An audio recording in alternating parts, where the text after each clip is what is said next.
পারি আমি পুরা দুনিয়া বরবাদ করে দিতে পারি, আবার মৃত্যুরেও বরবাদ করতে পারি।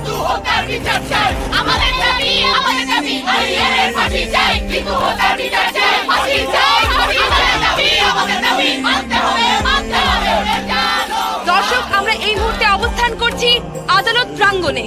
আপনারা দেখতেই পাচ্ছেন এখানে হাজার হাজার আন্দোলনকারী জনতার ভিড়, উকিল, ব্যারিস্টার ও সংবাদ কর্মীদের। শৃঙ্খলা বজায় রাখার জন্য মোতায়েন করা হয়েছে অসংখ্য আইন শৃঙ্খলা বাহিনী। দর্শক, দেখতেই পাচ্ছেন এই আন্দোলন আটকাতে পারছেন না তারা। দর্শক, আপনারা সবাই জানেন এই আন্দোলন ও উত্তেজনার কারণ সেই মিতু হত্যাকাণ্ডের মামলার শুনানি আজ, যেই হত্যাকাণ্ড পুরো দেশকে স্তব্ধ করে দিয়েছিল।